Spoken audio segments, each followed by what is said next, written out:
नमस्कार दोस्तों, आज एक और पारिवारिक कहानी में मैं आपका स्वागत करती हूँ। आज की कहानी है चाचा चाची ने भतीजे की जायदाद हड़प विधवा बहू को बनाया नौकरानी। आंखों में आंसू ला देने वाली कहानी। आज नया वर्ष है। रिमी की जिंदगी में यह दिन बहुत महत्व रखता है। इस दिन रिमी को एक नया जीवन, नई पहचान मिली थी। 23 वर्षीय रिमी आज एक सफल बिजनेस वूमन है। उसके पास हर प्रकार की सुख सुविधाएं, सच्चा जीवन साथी जिसकी हर लड़की सपने देखती है। क्या रिमी का जीवन इतना आसान था? नहीं, रिमी को ये नया जीवन इतनी आसानी से नहीं मिला। उसका अतीत बहुत कठिनाइयों और संघर्ष से भरा हुआ था।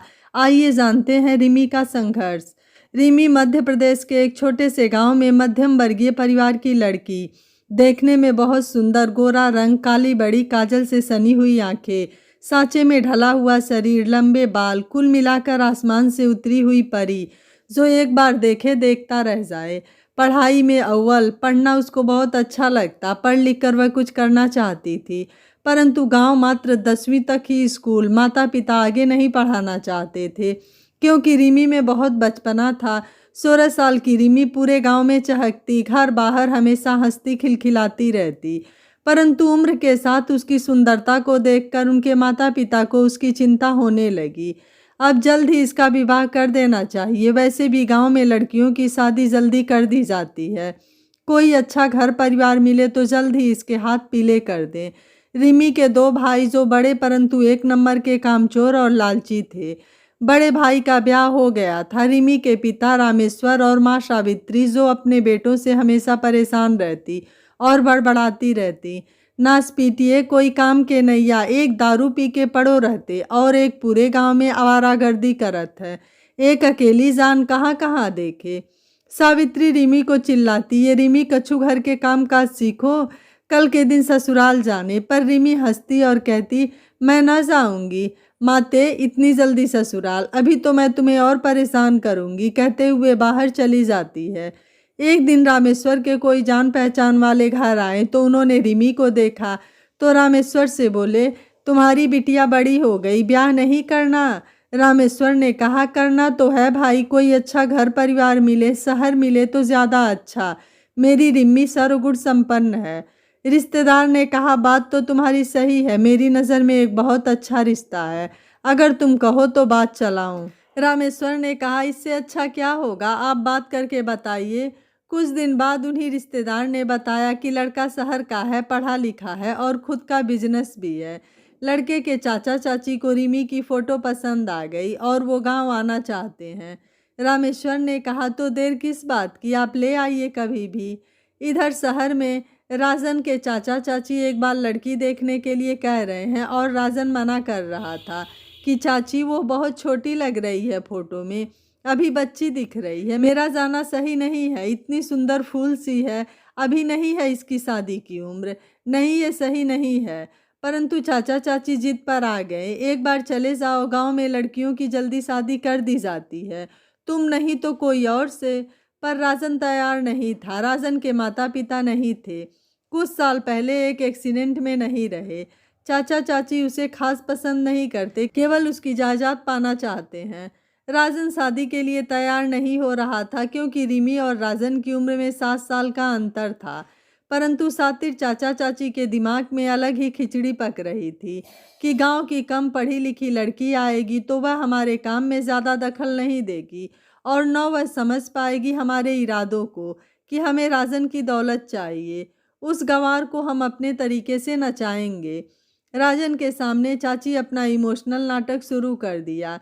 अरे बेटा, हम तो तुम्हारा भला चाहते हैं, गांव की सीधी सादी लड़की और सुंदर है, तुम्हारा अच्छे से ख्याल रखेगी, पर हम लोग होते ही कौन है तुम्हारे? चाचा चाची हैं, कौन से माता पिता हैं? तुम्हारे माता पिता होते तो तुम मना नहीं करते, है ना बेटा? अरे बेटा, एक गरीब का भला होगा, सोच कर देखो, उम्र का मत सोचो। गांव के लोग बस अच्छा घर लड़का देखते हैं, उन्हें उम्र से मतलब नहीं होता, इससे भी बड़ी उम्र में शादी कर देते हैं। चाची ने सब साम दाम भेद अपना लिया और राजन को वहां जाने के लिए मना लिया। इधर गांव में खबर दे दी कि कल लड़के वाले आ रहे हैं, तो रिमी के घर जोर शोर से तैयारियां शुरू हो गई। परंतु रिमी इसके लिए तैयार नहीं थी। परंतु घर वालों के सामने उसकी एक न चली, वह रोती रही। उसकी माँ सावित्री ने समझाया, देख बेटा, अपने गांव में इतनी उम्र में ही लड़कियां ब्याह देते हैं सब लोग। तुम्हारी सब सहेलियों की भी शादी हो गई और अच्छे रिश्ता बार बार नहीं मिलत बेटा, समझो। दूसरे दिन राजन और उसके चाचा चाची गांव पहुंचे। अपनी फॉर्च्यूनर गाड़ी से गांव के लोग बस गाड़ी को ही देख रहे थे और उसके पीछे दौड़ रहे थे। इतनी बड़ी गाड़ी कौन के घरे आई? राजन ने रिम्मी को देखा तो देखता ही रह गया। ये तो फोटो से भी ज्यादा सुंदर है, पर अभी बिल्कुल बच्ची है। राजन अभी भी सोच रहा था कहीं गलत तो नहीं कर रहा, पर दोनों के परिवार वालों के आगे उनकी नहीं चली और बात पक्की कर दी। जल्दी ही शादी का मुहूर्त भी निकल गया। आज से 15 दिन बाद शादी तय हुई। राजन के मन में थोड़ा थोड़ा शक हो रहा था कि अचानक से चाचा चाची को इतना प्यार क्यों उमड़ रहा है और शादी को लेकर कुछ ज़्यादा ही उतावले हैं। सोचना पड़ेगा।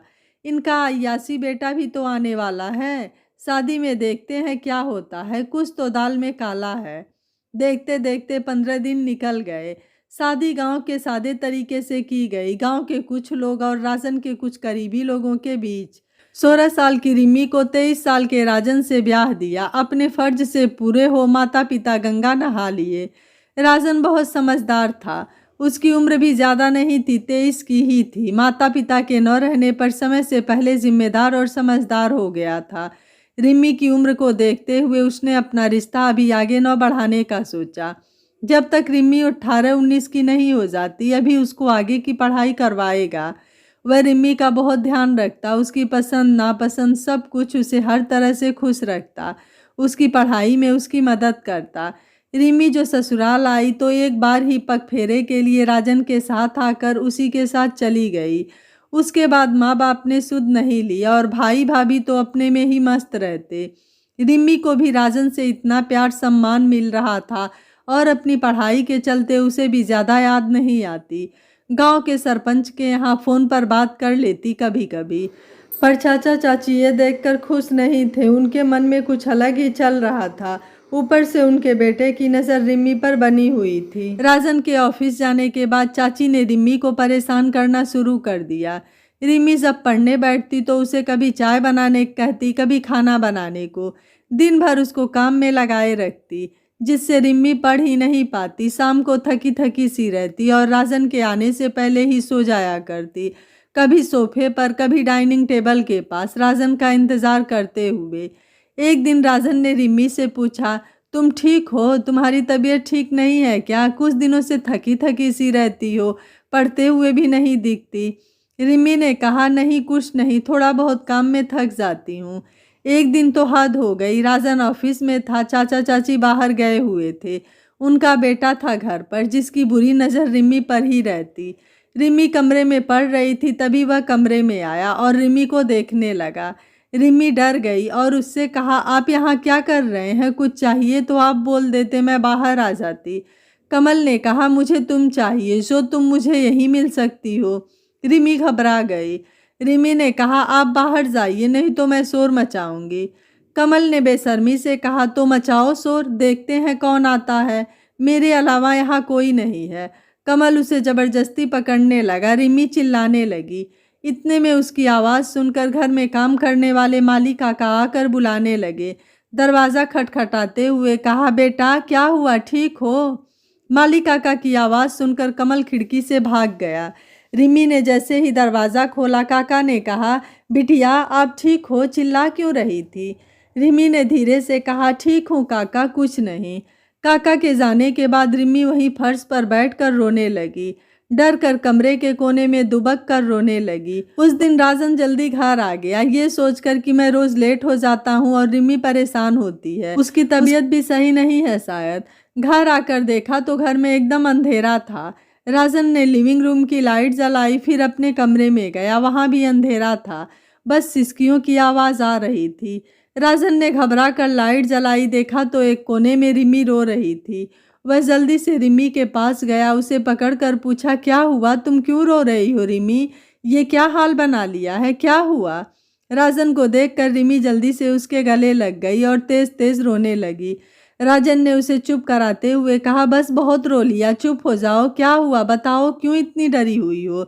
राजन ने उसे जमीन से उठाकर बेड पर बैठाया, फिर गिलास में पानी लेकर उसे पानी पिलाया। रिमी अभी भी सिसक रही थी। राजन ने उससे फिर पूछा, अब बताओ क्या हुआ? रिमी ने टूटे फूटे शब्दों में बस इतना ही कहा, कमल आया था। राजन को समझते देर नहीं लगी कि किस मकसद से आया होगा। उसने आगे कुछ नहीं पूछा। रिमी को तेज बुखार था, दवाई देकर उसको सुला दिया। राजन ने फैसला किया अब वह चाचा चाची के साथ नहीं रहेगा। इस टेंशन वाली रात ने करवट ली। सुबह हुई तो रिमी कुछ ठीक लग रही थी। राजन ने रिमी से पूछा, अब बताओ सब लोग कहाँ थे? कल चाची चाचा नहीं थे तो बाकी के नौकर मेट सब कहाँ थे? रिमी ने राजन को सब बताया। कमल क्या कह रहा था, फिर मालिका कहाँ है तो खिड़की से कूदकर भाग गया। आपके ऑफिस जाने के बाद चाची मेट से काम नहीं कराती, मुझसे काम कराती हैं। राजन को सुनकर बहुत गुस्सा आया। उसने कहा, तुमने बताया क्यों नहीं अब तक मुझे? रिमी ने कुछ नहीं कहा। राजन ने कहा, अपनी पैकिंग करो, अब हम इस घर में नहीं रहेंगे। रिमी ने कहा, फिर कहाँ जाएंगे? राजन ने बताया, ऑफिस के पास हमारा एक और बंगला है, वहाँ रहने चलेंगे। राजन ने किसी से कुछ नहीं कहा और अपना और रिमी का ज़रूरत का सामान लेकर चला गया। चाचा चाची बस तिलमिलाकर रह गए। राजन रिमी को लेकर अपने ऑफिस के पास वाले बंगले पर चला जाता है। वहाँ वह दोनों अच्छे से रह रहे थे। रिमी घर को संभालने के साथ साथ पढ़ाई भी करती थी। धीरे धीरे समय निकलता है और रिमी की 12वीं की परीक्षा हो जाती है।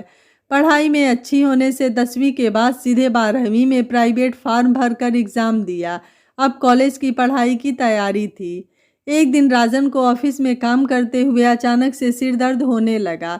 खांसी के साथ ब्लड आ गया। वह घबरा गया। ये क्या हो गया? ऐसा तो पहले कभी नहीं हुआ। कार्तिक राजन का बहुत अच्छा दोस्त है जो उसी के साथ अक्सर रहता है। अपने ऑफिस के साथ साथ राजन का भी काम संभालता है। कार्तिक ने राजन की हालत देखी तो कहा, क्या हुआ राजन, तबीयत ठीक नहीं है, चलो डॉक्टर को दिखाते हैं।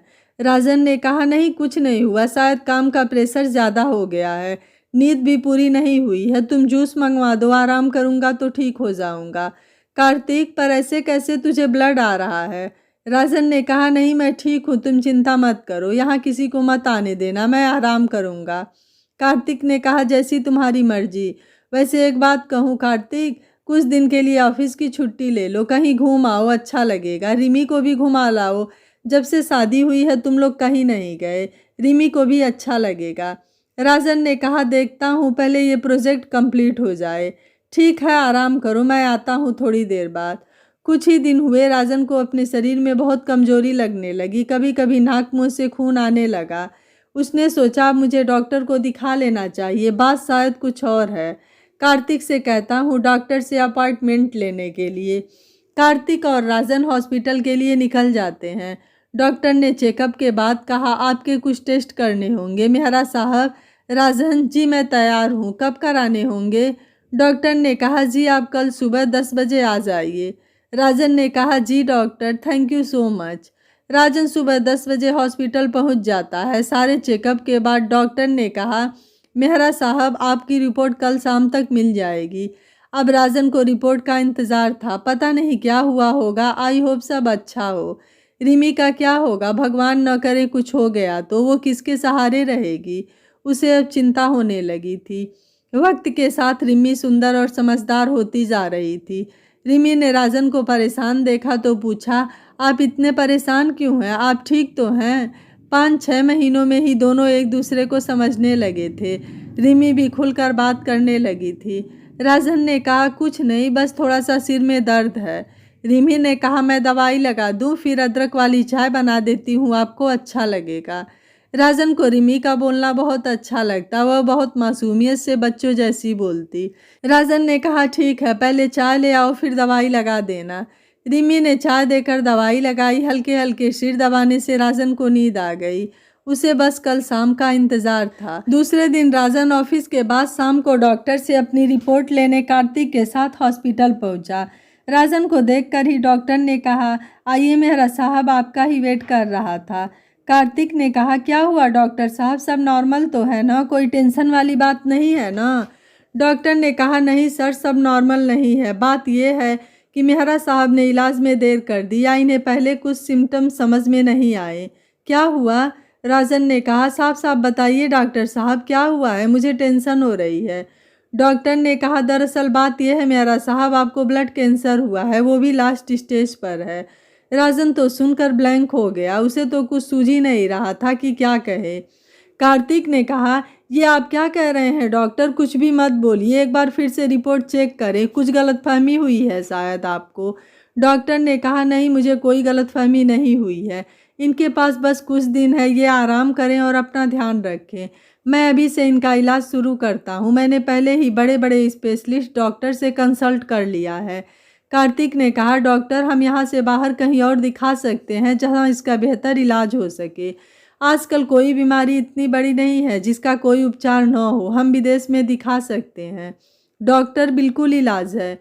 डॉक्टर ने कहा, बिल्कुल इलाज है, पर यह शुरुआत होता है, फर्स्ट सेकेंड स्टेज पर तो भी संभव हो सकता है, पर आई एम सॉरी, ये इनकी पूरी बॉडी में फैल गया है।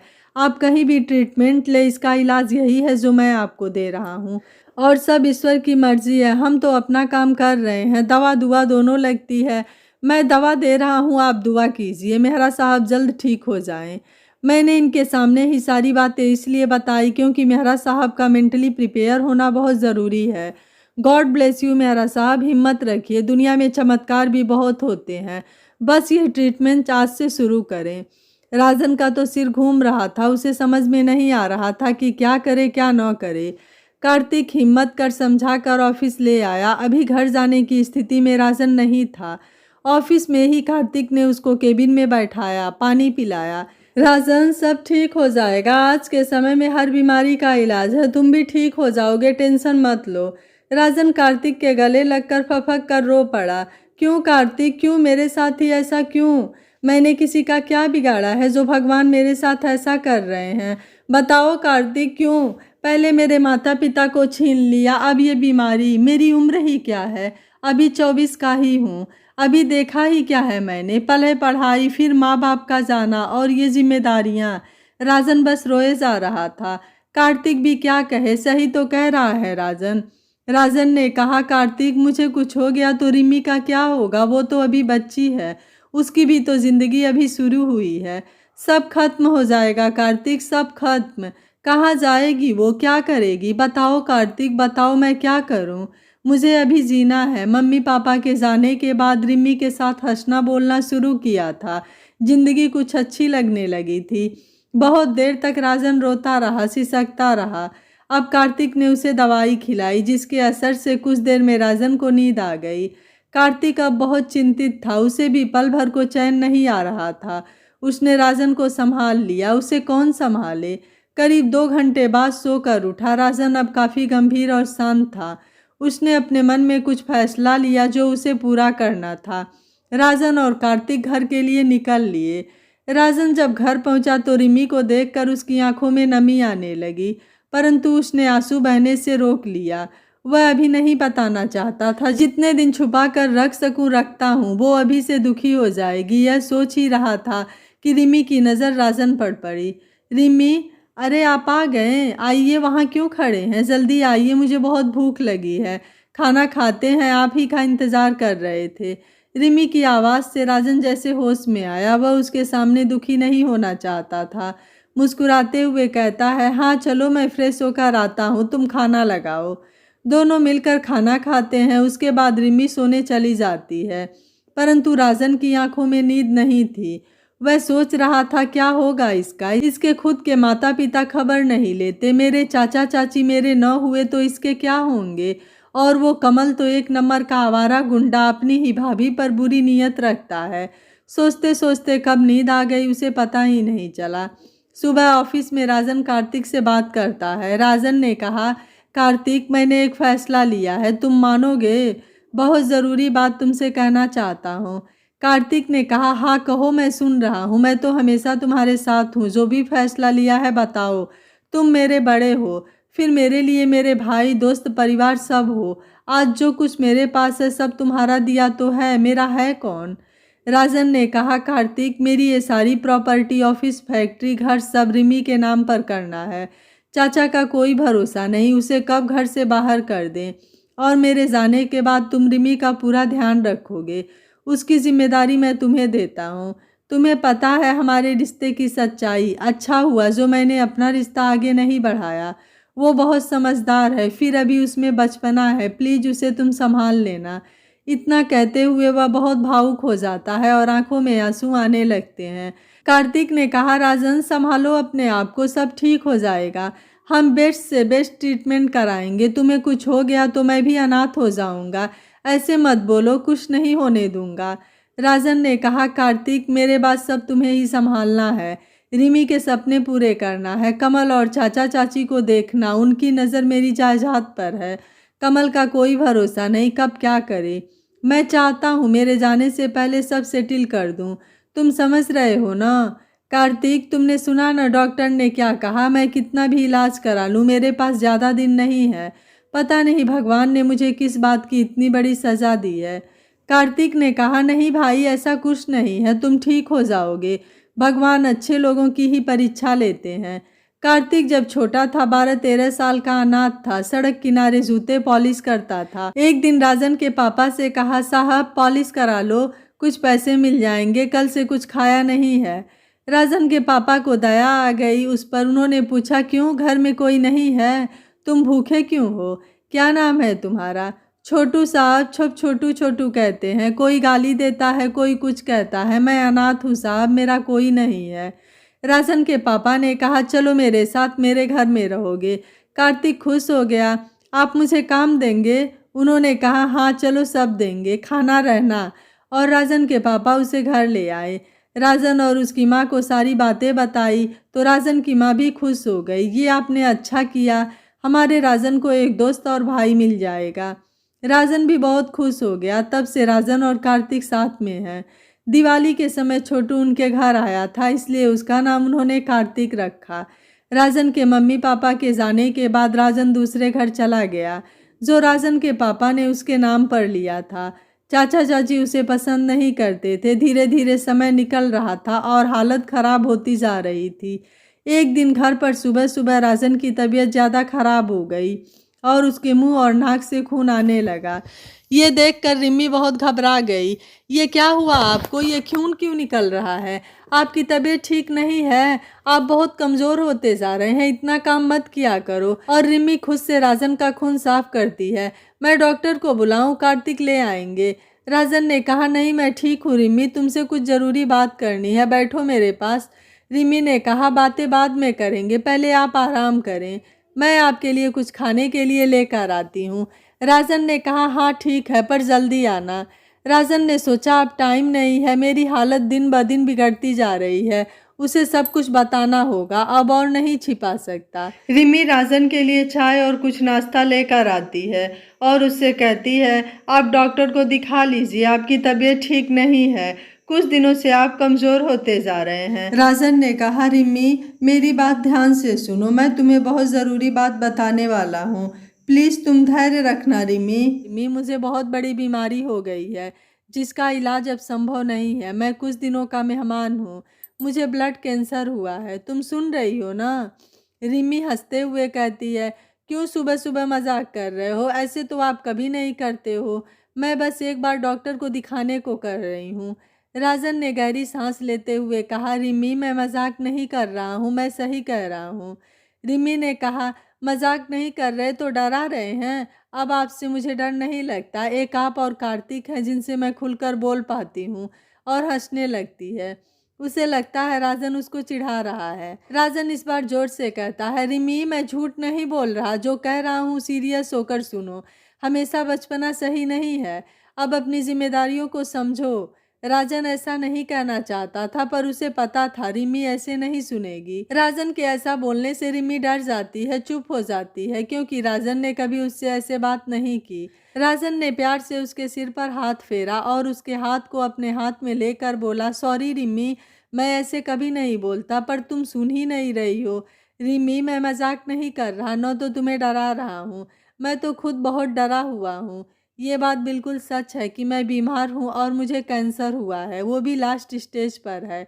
डॉक्टर ने कहा है अब इलाज संभव नहीं है, ये मेरे पूरे शरीर में फैल गया है। मेरे पास कुछ ही दिन है, पता नहीं कितने, आज कल परसों। इतना कहते हुए भावुक हो जाता है और आंखों में आंसू आ जाते हैं। रिमी हैरानी से उसे देखती है। उसकी आंखों में भी आंसू हैं, जो शांत होकर सुन रही थी। राजन फिर कुछ कहने को हुआ तो इस बार रिमी जोर से बोली, चुप रहिए आप, मुझे कुछ नहीं सुनना। कुछ भी कहे जा रहे हैं, पागल हो गए हैं। अरे मेरा सोचो, मुझ पर क्या बीतेगी सुनकर, मेरा दिल बैठा जा रहा है। सुन रहे हैं आप? नहीं सुनना मुझे कुछ भी। बात नहीं करनी आपसे, जाइए ऑफिस अपना काम करें। कुछ भी बोले जा रहे हैं। राजन ने कहा, प्लीज़ रिमी, समझने की कोशिश करो। उसे कंधे से पकड़कर अपने सामने करते हुए, मुझे भी नहीं पता था, अभी 2 महीने पहले पता चला है, पर तुम्हें बताकर दुखी नहीं करना चाहता था, इसलिए नहीं बताया। पर अब मेरी हालत बिगड़ती जा रही है, इसलिए बताना ज़रूरी है। रिमी अब रोए जा रही थी, सुध बुध खो रही थी, बस बार बार कह रही थी, कह दीजिए मेहरा साहब, जो कह रहे हैं वो झूठ है, मुझसे सुनने में गलती हुई है, प्लीज़ मेहरा साहब।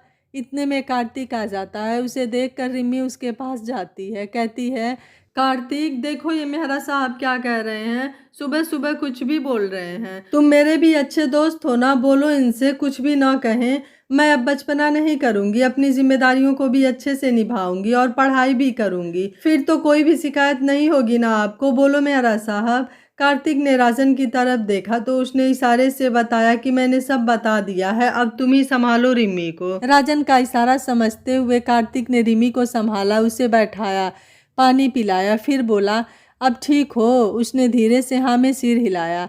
राजन खिड़की साइड पलटकर खड़ा हो गया। उसकी आंखों से लगातार आंसू बहे जा रहे थे और रिमी की ये हालत भी वो देख नहीं पा रहा था। क्या गुजरती है उसके दिल में, जिसे ये पता है कि उसकी ज़िंदगी की चंद सांसें ही उसके पास हैं, और फिर अभी तो उसके जीवन की शुरुआत थी, जवानी भी नहीं बीती। कार्तिक ने कहा, रिमी मेरी बात ध्यान से सुनो, देखो तुम समझदार हो, राजन जो कह रहा है बस वही सही है। अब ये समय अपने आप को समझाने का है। उसके पास जितना समय है उसमें हम उसे जितना खुश रख सकते हैं अपनी तरफ से कोशिश तो करें। मैं जानता हूँ ये समय हम तीनों के लिए बहुत कठिन है, वो जो कह रहा है उसे समझो। रिमी ने कहा, वो तो ठीक है कार्तिक, पर आप तो बड़े से बड़े डॉक्टर को जानते हैं ना, सब जगह आप लोगों की पहचान है, देश विदेश सभी जगह तो आप लेकर चलिए ना कहीं भी प्लीज़। मैंने अपने गांव में सुना था शहरों में बड़ी से बड़ी बीमारी ठीक हो जाती है और गांव के लोग इलाज के लिए शहर आते हैं। मेरी खातिर मैं कैसे रहूंगी? इन्होंने तो कह दिया, मेरा क्या होगा कार्तिक, मैं कहाँ जाऊंगी? मैं तो जीते जी मर जाऊंगी ना कार्तिक। हमारे गांव में कहते हैं शादी के बाद ससुराल ही उसका घर है, चाहे वह कैसा भी हो। मैं तो बहुत अच्छे से हूँ। राजन ने आकर कहा, रिम्मी, कार्तिक तुम्हारा अच्छा दोस्त है ना, मेरे बाद वह तुम्हारा ध्यान रखेगा। ये घर, फैक्ट्री, ऑफिस, पूरी प्रॉपर्टी तुम्हारे और कार्तिक के नाम पर कर दी है। तुम्हें कहीं जाने की ज़रूरत नहीं है, यहीं रहकर अपनी पढ़ाई पूरी करना, फिर तुम दोनों मिलकर सब संभालना। संभालोगी ना? बोलो, प्यार से उसे गले लगाते हुए बोला। रिमी बस चुप थी। कार्तिक ने कहा, राजन मैं तुम्हें ये कहने आया था कि अब ऑफिस नहीं आओगे, घर में रहकर आराम करो। रिमी तुम्हारा ख्याल रखेगी, है ना, जिससे तुम जल्दी ठीक हो जाओ, है ना रिमी? रिमी ने कहा, बिल्कुल, मैं इन्हें कुछ नहीं होने दूंगी। आज से अब सारा दिन घर में रहोगे और आराम करोगे। अब राजन घर में ही रहता, ऑफिस का सारा काम कार्तिक संभालता और घर पर रिमी जी जान से राजन की सेवा करती। परंतु नियति को कौन बदल सकता है? राजन की दिन ब दिन खराब होती हालत देखकर रिमी और कार्तिक को बहुत दुख होता। वो दोनों अपने दिल पर पत्थर रखकर राजन के सामने हंसते बोलते रहते। 1 महीना भी नहीं बीता और एक दिन खून की उल्टी के साथ राजन की सांसों की डोर टूट गई। काल के गाल में समा गया। असमय ही गंभीर बीमारी ने राजन को लील लिया। रिमी के दुख का कोई पार नहीं था, चीखती चिल्लाती रह गई। आंसुओं की धारा 1 मिनट के लिए भी आंखों से नहीं टूट रही थी। कार्तिक बेचारा अपने आप को जैसे तैसे समझा कर रिमी को संभाले हुए था। राजन के चाचा चाची को खबर दी तो वह भी आ गए। 3 दिन के क्रियाकर्म के बाद रिमी के माता पिता उसी के पास रुक गए, क्योंकि कार्तिक को ऑफिस देखना था। इधर चाचा चाची के दिमाग में अलग ही खिचड़ी पक रही थी। चलो, बिना कुछ करे ही हमारी मनसा पूरी हो गई, अब सारी जायदाद हमारी, बस कैसे भी करके उस कार्तिक और रिमी को ठिकाने लगाना है। जैसे ही कुछ दिनों बाद थोड़ा सामान्य होने लगा तो रिमी के माता पिता उसे किस्मत का हवाला देकर अपने गांव लौट गए। शादी के 9 महीने में ही रिमी की जिंदगी क्या से क्या हो गई, उसे अंदाजा भी नहीं था उसके साथ आगे क्या होने वाला था। इधर किसी से चाचा को पता चला कि राजन ने अपनी सारी प्रॉपर्टी रिमी और कार्तिक के नाम पर कर दी है तो वो बौखला गए और किसी तरह अपने नाम कराने की कोशिश करने लगे। रिमी के पास जाकर उसके सामने मगरमच्छ के आंसू बहाने लगे। रिमी बेटा, हमसे गलती हुई, हमें माफ़ कर दो, तुम्हारे साथ हमने बहुत गलत किया है। अब राजन नहीं है तो हम हैं तुम्हारे साथ, हमें पराया मत समझो, हम सब साथ में रहेंगे, तुम अपनी पढ़ाई पर ध्यान देना। और उसके साथ अच्छे से रहने लगे। उससे मीठा मीठा बोलते उसे अपने विश्वास में ले लिया। परंतु कार्तिक ने फिर भी रिमी को समझाया, रिमी इनकी बातों में ज़्यादा नहीं आना, पता नहीं कौन सा षड्यंत्र रच रहे हो, संभल कर रहना।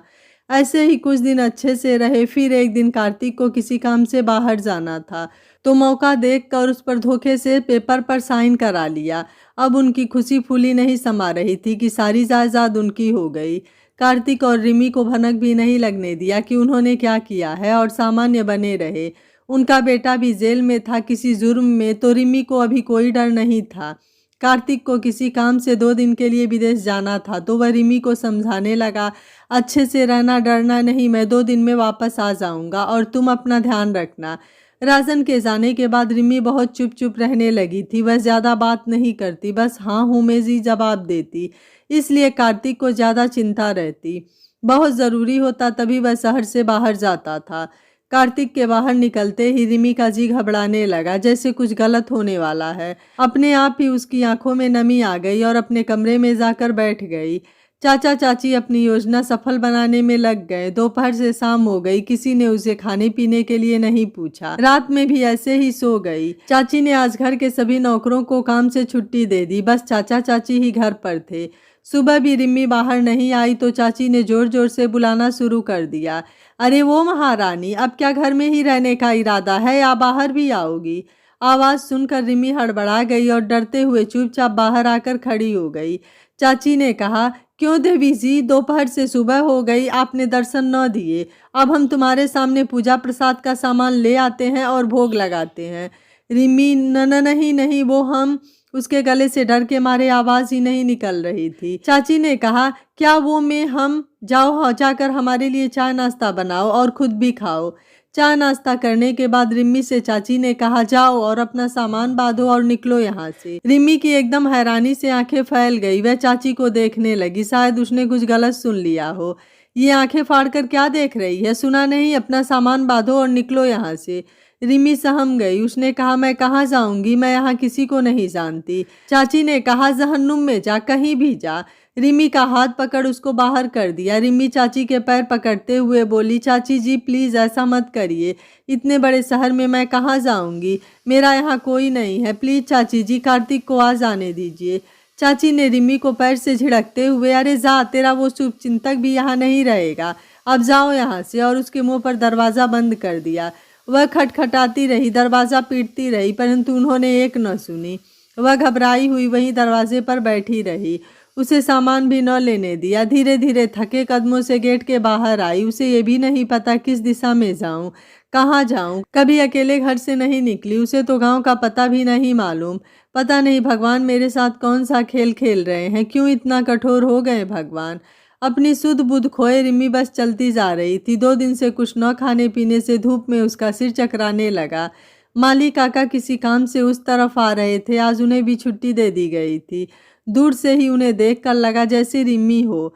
वह उसके पास आए तो कहने लगे, अरे ये तो मालकिन ही हैं। उन्होंने आवाज़ लगाई, रिमी बिटिया, बिटिया यहाँ क्या कर रही हो? रिमी ने डबडबाई आंखों से उन्हें देखा और उन्हीं के हाथों में बेहोश हो गई। माली काका घबरा गए। रिमी बेटा आंखें खोलो, देखो मैं काका, आंखें खोलो बिटिया। हे भगवान, ये क्या हो गया? लगता है इसके चाची चाचा ने मौका देखकर इसको भगा दिया, इसलिए आज सब नौकरों की छुट्टी कर दी ताकि किसी को पता न चले कि क्या हुआ है। फूल सी नाजुक बच्ची पर दया न आई। भगवान उनको कभी माफ़ नहीं करेगा। अब इसे कहाँ ले जाऊं? वहीं पास में काका ने पेड़ के नीचे उसको लिटाया और पास की दुकान से पानी लेने चले गए। भागकर जल्दी से पानी लाए, उसका मुंह धुलाया, आंखों में पानी के छींटे मारे। तब रिमी ने आंखें खोली। काका ने कहा, लो बेटा पानी पियो, अच्छा लगेगा। रिमी ने पानी पिया। फिर काका ने पूछा, यहाँ कैसे बिटिया, इस हालत में? इतना पूछने पर रिम्मी उनके गले लगकर रोने लगी। फिर उसने काका को सारी बातें बताई। काका ने कहा, मेरा अंदेशा सही था, पर काका अब मैं कहाँ जाऊँ? काका ने कहा, बेटा मैं भी यहाँ अकेला रहता हूँ, पर जहाँ रहता हूँ वह जगह तुम्हारे रहने लायक नहीं है। वहाँ केवल गुंडे मवाली शराबी रहते हैं। तुम्हें वहाँ एक दिन भी नहीं रख सकता। अब क्या करे? कार्तिक सर का नंबर भी नहीं है मेरे पास और उनके घर का पता भी नहीं मालूम। काका मेरे फ़ोन में है, पर वह तो घर पर है, मुझे भी नंबर नहीं पता। काका आप मुझे मेरे गांव की बस में बैठा दे, मेरे पास पैसे भी नहीं हैं और मुझे कुछ पता भी नहीं है। ठीक है बेटा, चलो मैं बस में बैठा देता हूँ, यही सही रहेगा। अपने माता पिता के पास चली जाओ। 17 साल की विधवा सुंदर नाजुक सी जहाँ जाती लोगों की गंदी नीयत का शिकार होती। लोग ऐसे देखते जैसे लड़की कभी देखी ना हो। बस स्टैंड पहुंचने पर पता चला गांव की बस आधे घंटे बाद है। टिकट लेकर काका ने एक महिला के पास व्यवस्थित बैठा दिया और कुछ खाने पीने का सामान दिया। बेटा ध्यान से खा लेना, नहीं तो तबीयत बिगड़ जाएगी। बाजू वाली महिला से जता दिया, बिटिया का ख्याल रखिए, रात भर का सफ़र है, सुबह बस गांव पहुंचेगी। महिला ने कहा, आप निश्चिंत रहिए, मैं हूँ। कहकर काका बस से नीचे उतर आए और बस छूट गई। काका रिम्मी को बस में बैठाकर नीचे आ जाते हैं। सुबह में बस गांव पहुंची। रिम्मी बस से नीचे उतरती है। उसका अपना गांव जाना पहचाना, इतने दिनों बाद गांव में आकर आंखें भर आई। गांव की एक एक गली जानी पहचानी। धीरे धीरे अपने घर की ओर चलने लगी। गांव में सुबह सुबह जल्दी चहल पहल शुरू हो जाती है, तो कुछ लोगों ने रिम्मी को देखकर मुंह फेर लिया, तो कुछ बड़बड़ाने लगे, यह अपशगुनी अमंगली यहाँ क्यों आ गई? बताओ, साल भर भी ब्याह का नो बीतो और अपने पति को खा गई, मनहूस कहीं की। कुछ बातें रिमी के कानों में पड़ रही थी, फिर भी वह नीचे सिर किए चुपचाप चली जा रही थी। गांव के लोगों ने कहा, चलो देखते हैं यहाँ क्यों आई है, और रिमी के पीछे पीछे चलने लगे। रिमी जैसे ही अपने घर पहुंची, रिमी की माँ सावित्री ने देखा कि रिमी आई है। माँ ने कहा, आ बेटा बैठो, अकेले आई है या कोई और भी है? रिमी अपने माँ से गले लगकर फूट फूट कर रोने लगी और कहा, माँ अब मैं यहीं रहूंगी। क्यों, क्या बात हो गई? माँ मुझे घर से निकाल दिया गया, इसलिए यहाँ आ गई। गांव के लोगों ने सुना तो भड़क गए। हाँ तो निकालेंगे ही घर से, इस अमंगली अपशगुनी को कौन रखेगा अपने घर में? ब्याह को अभी 1 बरस भी न बीता और अपने पति का काल बन गई। सावित्री ने सुना तो मन में बोली, हे भगवान, जा इत्ते काहे आ गई, जे गांव वाले न रहन दिए और हमें अलग ताने सुनने पड़ रहे हैं एक एक कारण। अब क्या करें? गांव वालों की बातें सुनकर रिमी का दिल बैठा जा रहा था, आंखें बाहर निकल आई। ये क्या है, क्या हो रहा है मेरे साथ? वो तो बुस्स सी बनकर रह गई। गांव वाले कह रहे थे, इस कलंकनी को हम गांव में नहीं रहने देंगे, इसकी शक्ल भी नहीं देख सकते हम। सुबह सवेरे इसका मुंह देखना पड़ गया। निकालो इसको गांव से। कहाँ है इसका बाबू, बुलाओ। रिमी के पिताजी खेत पर थे। उन्हें पता चला रिमी आई है तो दौड़ते हुए घर आए, क्योंकि उन्हें अंदेशा था कि गांव वाले क्या कहेंगे। घर आया तो देखकर घर के बाहर भीड़ लगी थी। भीड़ से ही किसी ने कहा, रामेश्वर, हम इसको यहाँ नहीं रहने देंगे, निकालो अभी यहाँ से। रामेश्वर उनकी बातों को अनसुना कर रिमी के पास आया और पूछा, बेटा यहाँ कैसे आई, अकेले आई है? तो सावित्री ने सब बता दिया कि इसका सब कुछ छीन कर ससुराल वालों ने घर से निकाल दिया है। रामेश्वर ने सुनकर गांव वालों से कहा, ये कहाँ जाएगी बेचारी, अभी इसकी उम्र ही क्या है? तनिक तरस खाओ, फूल सी बच्ची के साथ अनर्थ पर अनर्थ हो रहा है। गांव के लोग, अरे वाह रामेश्वर, अपने गांव के कायदे कानून भूल गए क्या? शुरू से यही होता आया है कि साल भर के अंदर उसके पति की मृत्यु हो जाती है तो उसे सादे कपड़ों में सिर मुड़वा कर किसी भी तीर्थ स्थल के आश्रम में भेज दिया जाता है। आज अपनी बेटी की बात आई तो भूल गए, नहीं तो सबसे आगे तुम ही रहते हो।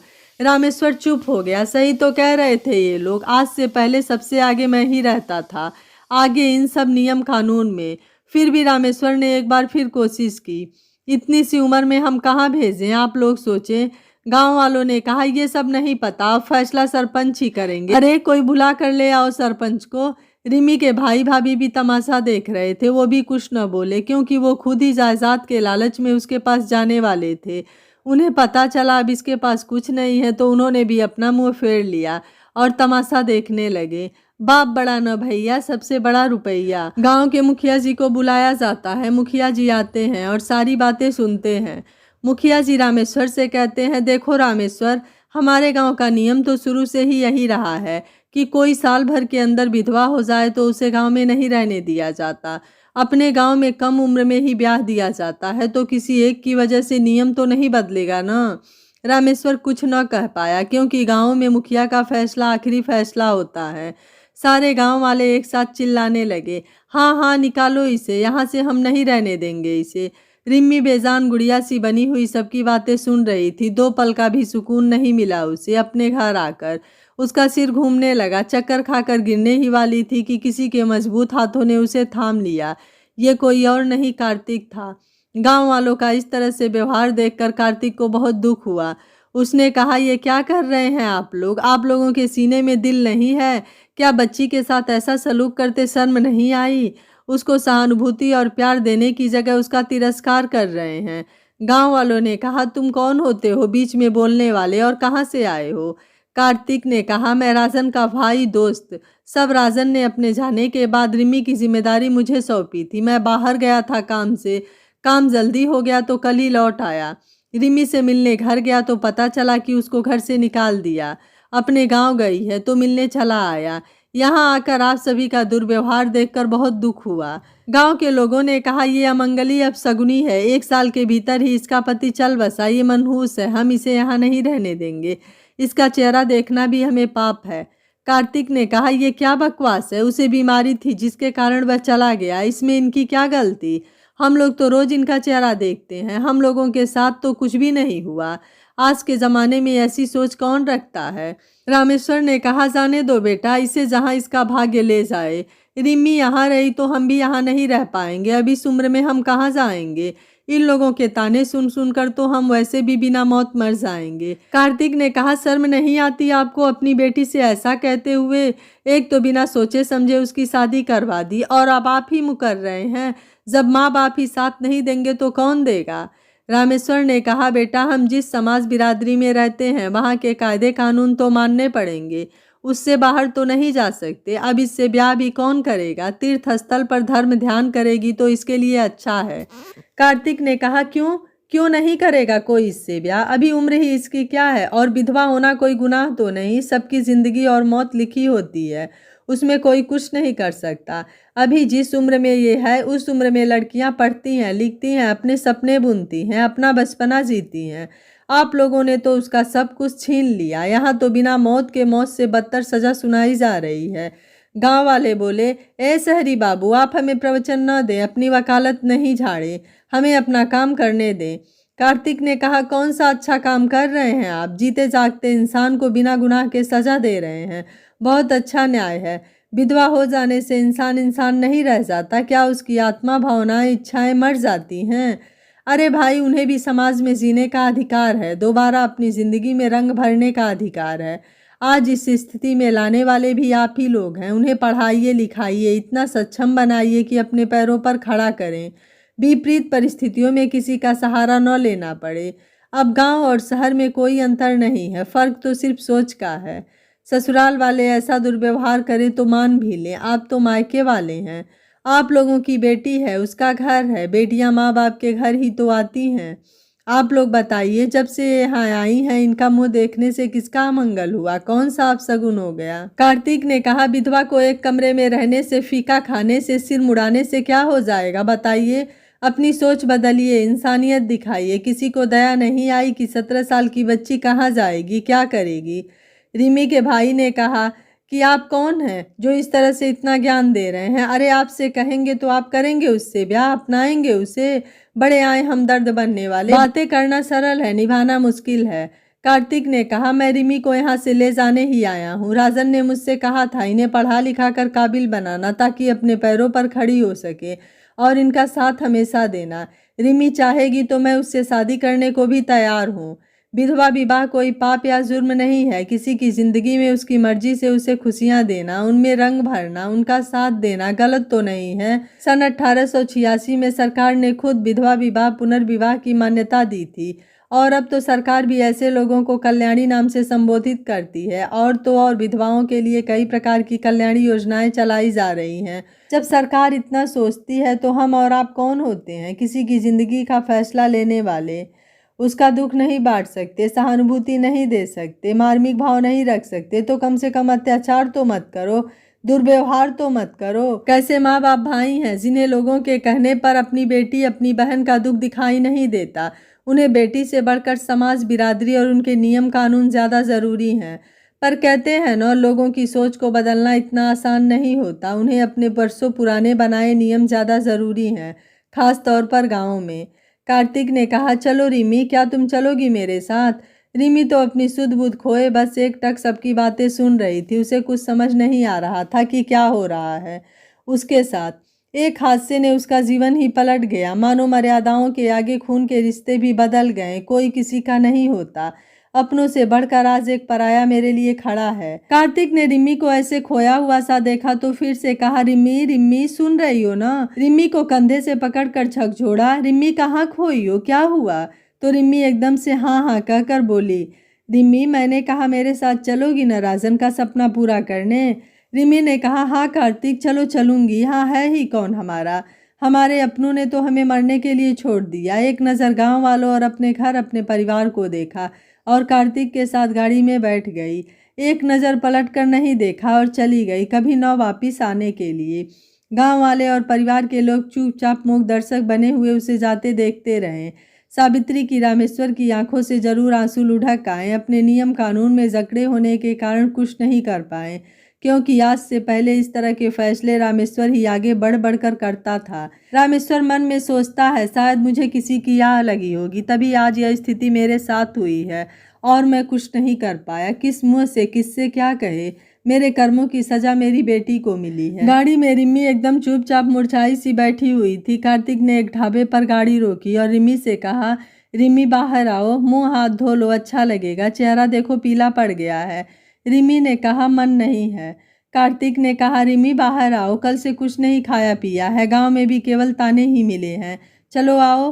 रिमी बाहर आकर हाथ मुंह धोती है। फिर दोनों ने खाना खाया, वापस सफर करने लगते हैं। रिमी धीरे से कार्तिक से पूछती है, कार्तिक, मैं कहाँ जाऊंगी? कहाँ जाऊंगी मतलब? कार्तिक ने चौंक कर पूछा। मैं ले जा रहा हूँ, मतलब मेरे घर चलोगी, और कहाँ? पर कार्तिक, मैं तुम्हारे घर पर रहूंगी, तुम्हें कुछ हो गया तो? तुम भी ऐसा सोचती हो? तुम्हारी वजह से सब हुआ है। इतना लंबा चौड़ा भाषण मैं तुम्हारे गांव वालों को देकर आया, तुम्हारे दिमाग में कुछ नहीं घुसा जो ऐसा सोचती हो? कार्तिक प्यार से समझाता है, देखो रिमी, राजन की बीमारी का पता हमें लास्ट स्टेज पर चला। इसका मतलब उसको ये बीमारी सालों पहले ही अपनी जड़ें बना चुकी थी और तुम्हारी शादी को अभी 8-9 महीने ही हुए हैं। कैंसर एकदम से लास्ट स्टेज पर नहीं होता। राजन अपने प्रति लापरवाह था, इसलिए उसने समय पर ध्यान नहीं दिया। अरे कभी कभी तो भाई खाने पीने के लिए भी मुझे ही याद दिलाना पड़ता था, नहीं तो अपने काम में ही डूबे रहता था। तभी तो इतनी कम उम्र में इतनी सक्सेस पाली। बिजनेस में देश विदेश में उसका नाम चलता है। अपने आप को दोष मत दो, और जो हो गया उसे वापस नहीं ला सकते। उसकी खुशी के लिए हमें खुश रहना है, उसका सपना पूरा करना है। पढ़कर तुम्हें उसका बिजनेस संभालना है, या जो तुम करना चाहो तुम्हारे ऊपर है। रिमी ने कहा, पर कार्तिक, तुम्हारे घर पर रहेंगे तो लोग बातें बनाएंगे। लोग तो कहने के लिए ही होते हैं, साथ कोई नहीं देता, ये तुम अच्छी तरह देख चुकी हो। हम अच्छे दोस्त हैं ना? तुम्हें मुझ पर विश्वास है कि नहीं? बोलो रिमी, तुम्हें विश्वास है? हाँ, मुझे तो विश्वास है, पर फिर भी कार्तिक। रिमी, तुम्हें भरोसा है तो अब मुझे किसी की फिक्र नहीं है। कार्तिक ने कहा, अब जाकर सबसे पहले मुझे जॉब ढूंढना है, क्योंकि चाचा ने ऑफिस में कब्जा कर लिया है और मुझे तो वो ऑफिस में पैर भी नहीं रखने देंगे। वैसे भी वो लोग मुझे शुरू से ही पसंद नहीं करते। थोड़ी देर में थकान से रिमी सो जाती है। देर रात तक अपने घर पहुंच जाते हैं। कार्तिक रिमी को उठाता है, रिमी उठो, घर आ गया, अंदर चल के सो जाओ। दोनों अंदर जाकर अपने अपने कमरे में चले जाते हैं। नई रोशनी के साथ सूरज ने अपनी किरणें बिखेरी। नई सुबह, नया आगाज, नई जिम्मेदारियों के साथ कार्तिक रिमी का दिन शुरू होता है। कार्तिक ने रिमी को घर दिखाया, रसोई घर दिखाया और कहा, अब तुम यहाँ अपने हिसाब से सामान देख लेना और जो चाहिए हो माली काका को बता देना। अब माली काका हमारे साथ ही रहेंगे, क्योंकि वो भी अकेले रहते हैं। उन्होंने चाचा जी का काम छोड़ दिया है। अब तुम भी दिन भर अकेली रहोगी तो वो रहेंगे, यहाँ मैं ऑफिस में रहूँगा। आज मैंने नाश्ता बना दिया है, तुम फ्रेश होकर आओ, साथ में करते हैं। वो नाश्ता कर रहे होते हैं और काका आ जाते हैं। काका, अरे बिटिया तुम आ गई, बहुत अच्छा लगा तुम्हें देखकर। काका, आप ध्यान रखना रिमी का, मैं जॉब के लिए जा रहा हूँ, देखता हूँ कहीं अच्छी मिलती है तो। तुम निश्चिंत होकर जाओ बेटा, अब हम हैं यहाँ। कार्तिक को बहुत बड़ी कंपनी में अच्छी पोस्ट पर जॉब मिल जाती है, क्योंकि राजन और कार्तिक का बिजनेस वर्ल्ड में बहुत नाम है, सभी पहचानते हैं, तो उसे जॉब मिलना मुश्किल नहीं था। शाम को घर आकर राजन ने बताया, मुझे अच्छी जॉब मिल गई है रिमी, अब तुम अपनी पढ़ाई कुछ दिन में शुरू करो, अगले महीने से कॉलेज में एडमिशन शुरू हो जाएंगे। दिन पंख लगाकर उड़ने लगे। रिमी अपनी पढ़ाई में दिन रात मेहनत करने लगी। कार्तिक ने सभी काम वाले लगा रखे थे ताकि रिमी को काम के कारण पढ़ाई में डिस्टर्ब न हो। कार्तिक और रिमी की बॉन्डिंग भी अच्छी होती जा रही थी। समय के साथ रिमी की सुंदरता बढ़ती जा रही थी। कार्तिक रिमी को मन ही मन बहुत प्यार करने लगा था, पर कभी कहा नहीं। जब तक उसका ग्रेजुएशन पूरा नहीं हो जाता। रिमी अब 22 की हो गई, उसकी पढ़ाई पूरी हो गई। आज MBA का रिजल्ट था जिसमें उसने पूरे कॉलेज में टॉप किया। रिमी में अब आत्मविश्वास बढ़ गया था, वो पहले जैसी सीधी और कमज़ोर नहीं थी। पढ़ाई के बाद अब कार्तिक और रिमी का उद्देश्य चाचा चाची से अपना सब कुछ पाना था, जो उन्होंने धोखे से लिया था। वैसे भी उनके बेटे के कर्मों के कारण कंपनी लॉस में चल रही थी। एक दिन कार्तिक ने रिमी से कहा, रिमी मुझसे शादी करोगी? क्या तुम मुझे पसंद करती हो? बोलो रिमी। रिमी ने कहा, आपको पसंद न करने की कोई वजह ही नहीं है मेरे पास। कार्तिक खुश होकर कहा, सच कह रही हो ना? मैंने आज तक नहीं कहा कि मैं तुमसे प्यार करता हूँ, क्योंकि डरता था कहीं तुम मुझे गलत न समझो। रिमी, मैं भी पसंद करती हूँ आपको। कार्तिक और शर्माने लगती है और दोनों शादी के पवित्र बंधन में बंध गए। काफ़ी संघर्ष के बाद दोनों के जीवन की नई शुरुआत हुई। कार्तिक ने रिमी को हर सुख सुविधाएं, मान सम्मान सब कुछ दिया। कुछ दिन बाद चाचा चाची के खिलाफ कोर्ट में धोखाधड़ी का केस लगाया। जिस वकील को चाचा ने खरीदा था अपने नाम जायदाद कराने के लिए, उसी वकील ने उन्हीं के खिलाफ गवाही दे दी, जिससे चाचा चाची को सजा हुई और उन्हें फैक्ट्री, ऑफिस, घर सब वापस मिल गया, जो राजन ने रिमी और कार्तिक के नाम पर किया था। रिमी और कार्तिक ने अपनी मेहनत और लगन से राजन के बिजनेस को एक अलग ही मुकाम पर पहुंचा दिया। आज रिमी सफल बिजनेस वूमेन है। उसने अपना और राजन का सपना पूरा किया। राजन की याद में उन्होंने राजन के घर में एक विधवा आश्रम खोला, जिसका कोई नहीं है और असहाय हैं, उनको यहाँ शरण दी जाती है और हर प्रकार की सुख सुविधाएं दी जाती है। और एक आश्रम उसने अपने गांव के बाहर खोला, क्योंकि गांव के लोगों की सोच को बदलना इतना आसान नहीं होता। भारत में आज भी बहुत से गांव ऐसे हैं जहां ऐसी मान्यताओं को माना जाता है। गांव में क्या, शहरों में भी अच्छे अच्छे पढ़े लिखे लोग भी इन प्रथाओं को मानते हुए देखे जाते हैं। सुबह से उठकर उनका मुंह न देखना, जो वॉशरूम वो उपयोग करें उसमें घर के किसी सदस्य का न जाना, शुभ कार्यों में शामिल न करना। बहुत से ऐसे उदाहरण मैंने आंखों से देखे हैं।